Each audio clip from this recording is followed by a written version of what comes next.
लेना बहुत पसंद है, चाहे वो किसी कामयाबी के हवाले से है, चाहे हमने कुछ ऐसा कोई काम करना है जहाँ पे हमें लगे जल्दी से रिजल्ट्स आ जाने चाहिए, तो हम शॉर्टकट्स जो हैं वो इख्तियार करते हैं। आजकल जिस तरह से हम देखते हैं, हम एक ही रोना रो रहे होते हैं कि महंगाई हो गई है, हमारा गुजारा नहीं है, बजाय इसके कि हम अपॉर्चुनिटीज़ क्रिएट करें, बजाय इसके कि हम लीगल तरीके से वो सब चीज़ें करें जो हमारे लिए फ़ायदेमंद और सूदमंद साबित हो सकती हैं, जबकि हम ऐसे करते हैं, अपने घर वालों को परेशान करते हैं, अपने घर वालों को जितना हो सके जिच करके या फिर जैसे मर्जी पैसे करके गलत तरीका इख्तियार करके बाहर जाने की कोशिश करते हैं। और हमें ऐसे लगता है कि कुछ भी ऐसा नहीं होगा जितना हमने मूवीज़ में देखा होता है कि इतने इलाके पार किए, इतना ऐसे किया, फिर हम अपनी मंजिल पर पहुंच गए और उसी एक साल में सब चीज़ें सेटल हो जाएंगी और हम बिलियनर बन जाएंगे। हालांकि ऐसा नहीं होता है। इस केसेस में आप देख सकते हैं कि कितने केसेस हमारे सामने आते हैं, कितने लोगों की जानें खतरे में जाती हैं, कितने ऐसी डॉक्यूमेंट्रीज मौजूद हैं जो हमारे लिए सबक आजमूद हैं, लेकिन हम उनसे सबक हासिल नहीं कर सकते हैं। क्योंकि एक चीज़ मुझे लगता है कि हम सबको चाहिए होती है, वो होती है शॉर्टकट। इस हवाले से जानते हैं कि कितने ये हमारे लिए नुकसानदेह है और वहाँ जाकर जिस सबको लगता है कि आराम से डंकी लगाकर हम बाहर जा सकते हैं और वहाँ जाकर ऐसा कुछ भी नहीं होगा, थोड़ा सा टाइम लगेगा, जितनी यहाँ पे स्ट्रगल कर रहे हैं वो डंकी लगाने में काट लेते हैं, फिर आगे सुकून ही सुकून है। क्या ये बात दुरुस्त है? ऑब्वियसली दुरुस्त नहीं है, लेकिन हम एक्सपर्टीज़ की राय लेंगे। हमारे साथ मौजूद है इनाम साहब जो कि वीज़ा एंड इमिग्रेशन कंसल्टेंट हैं। अस्सलाम वालेकुम। वालेकुम, कैसे हैं सर आप? बिल्कुल ठीक है। बहुत शुक्रिया प्रोग्राम में आने के लिए फर्स्टली, और सेकेंडली सर माशाल्लाह आपका इतना एक्सपीरियंस है, इतने टाइम से आप इस फील्ड में मौजूद हैं, बहुत सारे लोगों के साथ आपने काम किया है, तो आपकी नज़र में ऐसे कितने केसेस गुजरे हैं जो ये लोग देखते हैं और सोचते हैं कि एक महीना लग जाएगा ज़्यादा से ज़्यादा, फिर आगे तो रिलैक्स मूवमेंट होगी, सुकून होगा, बस एक बार पहुंच जाते हैं जैसे मर्ज़ी करके और शॉर्टकट तरीका इख्तियार करके, गलत तरीका इख्तियार करके जो बाहर जाना चाहते हैं? जी, मैंने अपने 23 इयर्स के कैरियर में देखा है कि आए दिन अक्सर लोग हमारे ऑफिस में विज़िट करते हैं और उनकी रिक्वायरमेंट यही होती है कि जी आप पैसे बताएं, हम ना तो ये इंग्लिश लैंग्वेज कोर्स कर सकते हैं, ना ही कर ही नहीं सकते, हम नहीं कर सकते, हमारे पास स्टडीज़ नहीं है, और आप बस पैसे बताएं हम किस तरह से जा सकते हैं। तो उनको समझाया जाता है कि लीगल तरीके से जाएं, आपका ये तरीका है, आप इसको अडॉप्ट करें, एक प्रॉपर लीगल तरीके से जाएं जो कि पूरी दुनिया में लोग बाइज़्ज़त तरीके से जाते हैं। लेकिन जो ये हमारे इलाके हैं, क्योंकि आज इंसानी स्मगलिंग डे भी है और इस पे हमारी जो वज़ीर आला हैं उनका बड़ा क्लियर मैसेज भी आया है, मैं भी टीवी पे देख रहा था कि इस गवर्नमेंट की ह्यूमन स्मगलिंग के ऊपर 0% पॉलिसी है, मतलब टॉलरेंस इस पे 0% है। तो ये एक बहुत बड़ी और बड़ी अच्छी बात है, क्योंकि लास्ट हमने देखा है कि जो कश्ती बोट 2-3 दफ़ा डूबी है, उसके बाद गवर्नमेंट ने अपना जो तरीक़ाकार है उस पर बहुत ज़्यादा सख्ती लेके आए हैं और उसका बेनिफिट भी हुआ है। ऑब्वियसली ये ख़त्म तो नहीं होगा। ख़त्म कैसे हो सकता है कि जो वो एरियाज़ हैं जहाँ से ये लोग जाते हैं, अच्छा वो एरियाज़ कौन से हैं? गुजरांवाला से आगे अगर हम चले जाएं, इसमें गुजरात, मंडी भाउदीन, जेलम, खारियाँ, अब ये ऐसे एरियाज़ हैं, या मैं कहूँ कि ये ऐसी पट्टी है जो बिल्कुल भी इस बात पे खौफज़दा नहीं होते कि हम ये क्या करने जा रहे हैं। असल चीज़ ये है कि उनके जो बड़े हैं, पेरेंट्स हैं, उनको ये चाहिए कि वो जो बच्चों को वो ये अवेयरनेस दें कि ये एक गलत तरीक़ेकार है। आप थोड़ी सी तालीम लेके, मिनिमम आप इंटर के ऊपर आप एक लीगल तरीके से विज़िट पे या स्टूडेंट वीज़ा पे आप तरीके से जा सकते हैं। आप इतना रिस्क क्यों लेते हैं? अच्छा इनाम साहब, लोग इतने दलेर कैसे हो जाते हैं? उनको नहीं पता कि सफ़र में आगे क्या आजमाइशें आएंगी, कौन सा ऐसा वक्त आएगा कि उन पे मुश्किलात आ जाएंगी। इतनी दलेरी अगर हम यहाँ पर इस चीज़ को, अपनी जो भी गुर्बत है, यहाँ पर जो भी हम अमीर होना चाहते हैं, इतनी दलेरी अगर यहाँ पे लगाए तो आपको नहीं लगता कि हम उस तरीके के रिजल्ट जो है बेहतर तरीके से हासिल कर सकते हैं? अच्छा, बड़ा अच्छा सवाल है आपका। उसकी मेन वजह ये है कि वो ये देखते हैं कि ये जो साथ वाला घर है या ये गली में जो एक नया घर बन गया है, ये पिछले दिनों 2 साल पहले गया है, 3 साल पहले गया है डंकी लगा के, ठीक है, और इसने जाते ही इतना बड़ा आलीशान घर बना लिया है, इसके घर वालों ने गाड़ियाँ भी रख ली हैं, अच्छा, ये जो सोच है ना, अब वो एक बंदा चला गया, जिस तरह भी वो गया है वो पहुंच गया है, ठीक है। अब ज़रूरी नहीं है कि वो जो वे उसने अपनाया है आप भी उसमें कामयाब हो जाएंगे। मे भी आपके लिए मुश्किलात हों और होती हैं। अब वो तो जो बंदा गया था वो जानता है ना कि वो किस तरह गया है, ठीक है। लोग ये नहीं देखते, लोग ये देख रहे हैं कि इसके पास पैसा इतना आ गया है तो हम भी जल्दी से इस रास्ते को अपनाएं और हम पहुँचें और अर्निंग करें। ये जो लालच है ना, ये जो आप बात कर रही हैं कि उनके अंदर दिलेरी कैसे आती है, वो ये नए नए मोबाइल, नई गाड़ियाँ, जो एक चमक है लाइफ की, उसको देखते हुए ये लोग ये रास्ता अपनाते हैं। और इसमें कोशिश तो कर रहे हैं, गवर्नमेंट भी कर रही है, जो हमारी एजेंसीज़ हैं वो भी कर रही हैं। मैंने बेशुमार टीवी प्रोग्राम पे आके इस चीज़ को डिस्करेज किया है, अवेयरनेस दी है। इसमें इंटरनेशनल कुछ एजेंसीज़ हैं जो इसमें इन्वॉल्व हैं और वो ये इस पर अवेयरनेस दे रही हैं। मैं बहुत सारी ऐसी NGOs को जानता हूँ जो इस पे काम कर रही है। अच्छा, पहले ये होता था कि हमारी जो गवर्नमेंट है वो PTV के ज़रिए, पाकिस्तान टेलीविज़न के ज़रिए इसको अवेयरनेस देती थी, लेकिन अब तो सोशल मीडिया इतना एक्टिव हो गया है कि हर बच्चे के हाथ में मोबाइल है और आए दिन इसमें मसले मसाइल आते हैं, बोट डूबती है, लोगों के मरने की खबरें आती हैं, लेकिन लोग उसके बावजूद इस पे बिल्कुल असरअंदाज नहीं होता उनको। अच्छा इनाम साहब, मैंने कभी नहीं सुना कोई डंकी लगा के बाहर गया है और वो कामयाब हो गया है, या फिर उसने इतने अच्छे रिसोर्सेज हासिल कर चुका है कि जो कम चमक आपकी बात कर रहे हैं कि वो उस तरह से नज़र आ रही हो, जिन्होंने 10 साल 12 साल, जिन्होंने अपनी उम्र का एक हिस्सा जो है वो बाहर जाके मेहनत की है। तो इसके जितने भी नताइज हमें नज़र आए हैं, जो भी हमने रिजल्ट्स देखे हैं, वो गलत ही आए हैं, वो खौफनाक ही आए हैं, लेकिन फिर भी हम उससे सबक नहीं हासिल करते। असल में जो लोग जाते हैं बाहर वो ये शो ही नहीं करते कि वो किस तरीके से बाहर गए हैं, ठीक है, वो ये बताना ही नहीं चाहते। अक्सर लोग एक लीगल वे से गए होते हैं और वो बैक एंड पे जो अपने अजीज़ रिश्तेदार हैं उनको शायद गलत ट्रैप करते हैं कि जी आप वो लोग ना आएँ। आप कभी भी अपने अजीज़ रिश्तेदार को कॉल करें कि जी हम भी यहाँ आना चाहते हैं, तो वो आपको डिस्करेज करेंगे। और खुद वहीं रह रहे हैं, यहाँ तो रोज़गार ही नहीं है। हाँ, खुद वहीं रह रहे हैं, सदियों से वहीं रह रहे हैं, ठीक है। वो आपको कहेंगे बिल्कुल यहाँ नहीं आना, यहाँ ये है ये है ये है, और ख़ुद मज़े से वहाँ अय्याशी कर रहे होते हैं। असल वजह ये है कि लोग सही गाइड नहीं करते कि वो कहाँ से आए हैं, किस लीगल वे से आए हैं, किस इलीगल वे से आए हैं। वो बिल्कुल भी जो बैक एंड पे पाकिस्तान में उनके अजीज़ रिश्तेदार बैठे हैं उनको बिल्कुल गाइड नहीं करते।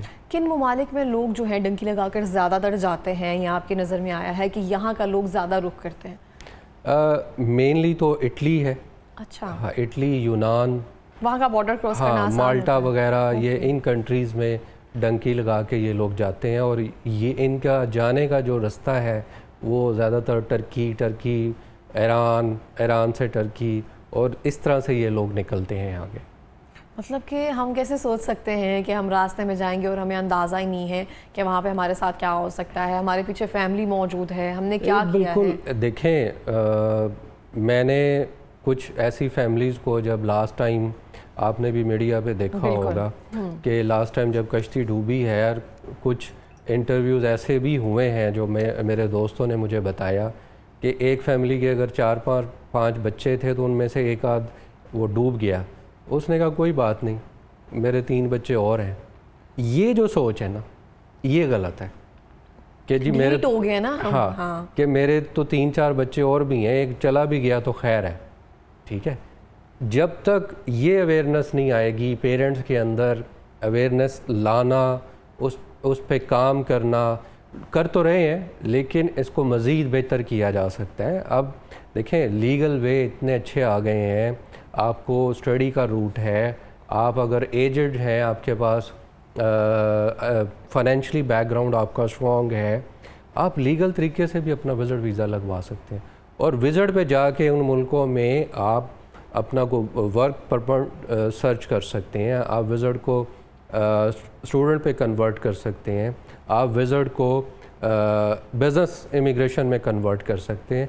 तो ये तो सारे लीगल वे। अच्छा, मज़े की बात ये है कि ये जितने पैसे इन एजेंटों को दे के जाते हैं उससे कहीं कम में ये लीगल तरीके से भी जा सकते हैं। बस वो एक शौर की कमी है लेकिन ना। वो उस तरफ आते ही नहीं है।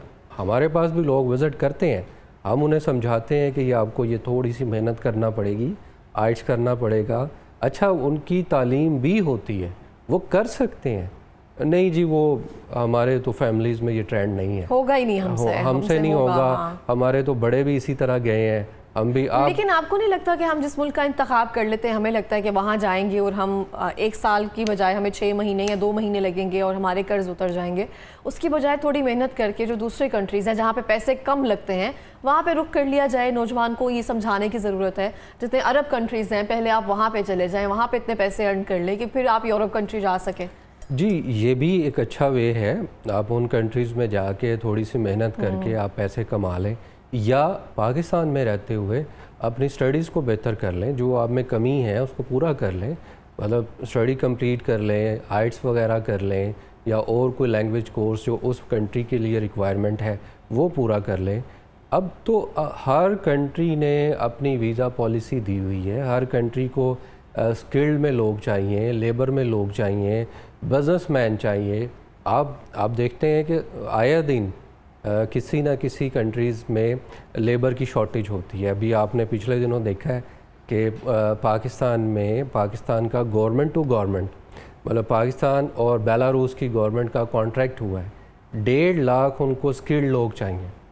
स्किल्ड की वहाँ शॉर्टेज है।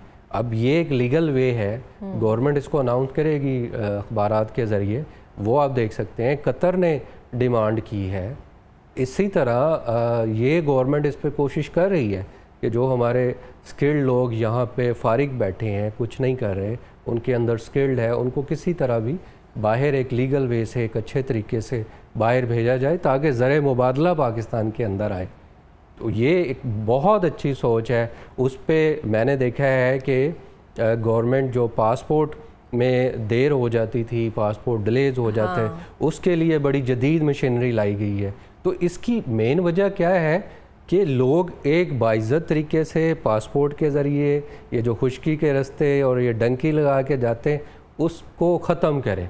और आज जो हमारी जो वज़ीर आला है उन्होंने बड़ा क्लियर मैसेज दिया है कि आप जाएं लेकिन एक लीगल वे के ज़रिए जाएं।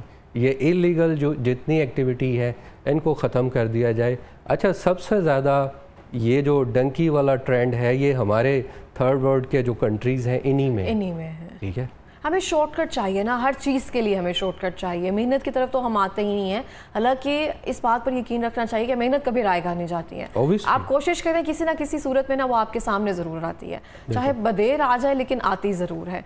अच्छा, जैसे कि आपने कहा बहुत सारे लोग आइल्स नहीं करना चाहते हैं, जो पॉइंट्स हैं उनको पूरा नहीं करना चाहते हैं, या उनकी स्टडी जो है इतनी नहीं होती है। कुछ ऐसे भी लोग आए हैं आपके पास जो पढ़े लिखे हैं, बाशाऊर हैं, उनको पता है, उनकी फैमिली बैकग्राउंड अच्छा है, लेकिन फिर भी वो इलीगल तरीके से जाना चाहते हैं या उन्हें लगता है कि पैसे कम लगेंगे। जी, आप ये देखें ना कि ये जो इलाका है गुजरात, मंडी बहाउद्दीन, झेलम, इन लोगों के पास पैसे तो बहुत हैं और इनके फैमिली में ज़मीनें भी हैं, पढ़े लिखे लोग भी हैं। तो ये इसी चीज़ से घबराते हैं जो आपकी बात थी कि मेहनत नहीं करना चाहते, कि हमें आर्ट्स या ये करना ना पड़े। और आप अगर उनको गाइड करें, मैंने काफ़ी लोगों को कन्वर्ट भी किया है कि आप बिल्कुल, मैंने उन पर मेहनत की है और बार बार मेरी टीम ने उनको इस नुक्ते पे ले आए हैं कि आप ये इलीगल एक्टिविटी में ना इन्वॉल्व हो। ये एक बड़ा इजी वे है, थोड़ी सी मेहनत करें, 1 घंटा 2 घंटे आप क्लास ले लें, इंग्लिश की क्लास ले लें, आइट्स कर लें या और लैंग्वेज कोर्स कर लें, क्योंकि हम एक इदारा भी चलाते हैं जिसमें हम लैंग्वेज कोर्सेज़ करवाते हैं। उसमें अब वो लोग कहते हैं जी हम तो वहाँ बैठे हैं, तो उसका भी हमने उनके लिए एक बंदोबस्त कर दिया है। ऑनलाइन क्लास रखी हुई है कि वो अपने उसी मोबाइल पे बैठ के, जिस पे वो सारा दिन फेसबुक देखते हैं, आप अपना क्लास ले सकते हैं। 1 घंटा 1.5 घंटा मैक्सिमम डे में 1-1.5 घंटा निकालना कोई मुश्किल नहीं है। तालीम उनके पास है, लैंग्वेज कोर्स कर लें, थोड़ी सी यूनिवर्सिटी की फ़ीस है वो पे कर दें। अच्छा, अगर आपके मार्क्स अच्छे हैं, आपके CGPA वगैरह अच्छा है, तो आपको स्कॉलरशिप भी मिल जाती है। बहुत सारे लोगों को 100% भी मिल जाती है और बहुत से लोगों को 50% भी मिल जाती है। बस तो ये एक लीगल वे वाले बने आप। जी जी, कुछ ना कुछ रास्ता निकल आता है। बिल्कुल निकल आता है जी, बिल्कुल। पैगाम देना चाहेंगे आप? जैसे कि आज इंसानी स्मगलिंग डे है, वुमेन ट्रैफिकिंग डे है, मेरा पैगाम यही है अपने नौजवानों से कि जैसे आपने अपने आगाज़ में कहा कि शॉर्टकट के पीछे ना आ जाए, थोड़ी सी मेहनत कर लें। हाँ, ये और अल्लाह पे बिलीव रखें। ट्रूली ठीक है, अगर अल्लाह ताला ने आपको पैदा किया है तो उसके पीछे कोई मकसद है। ठीक है, आप अपनी जान को इतने ख़तरे में डाल के, ये दोबारा नहीं आनी। ठीक है, इतने ख़तरे में डाल के आप इतना टफ़ हालात में पैसे कमाने के लिए निकलते हैं। आप ये देखें कि जिन लोगों के पास, पाकिस्तान में जिन लोगों के पास पैसा है, ठीक है, उन्होंने भी तो मेहनत की है। ऑब्वियसली बहुत सारी मिसालें, बहुत सारी मिसालें हैं। ठीक है, देर से वो इस लेवल पे आए। ठीक है, मैं आपको अपनी एग्जांपल दे देता हूँ। श्योर। 2002 में मैंने ये लॉ फर्म बनाई थी और मैंने वो दूसरी प्रैक्टिस की बजाय इसको चूज़ किया। 2002 से लेके 2005 तक मेरे पास जस्ट 2 केसेस थे। ठीक है, लेकिन मैंने वो जो इलीगल वे थे, कोई ऐसे केसेस जो मुझे पता था कि ये नहीं हो सकते, मैंने वो नहीं लिए। अल्लाह का शुक्र है, आज 23 साल हो गए अल्हम्दुलिल्लाह। ठीक है, आगे जर्नी आगे चल रहा है जी। तो मकसद यही है कि थोड़ी सी मेहनत करें, अपनी सोच को पॉजिटिव रखें।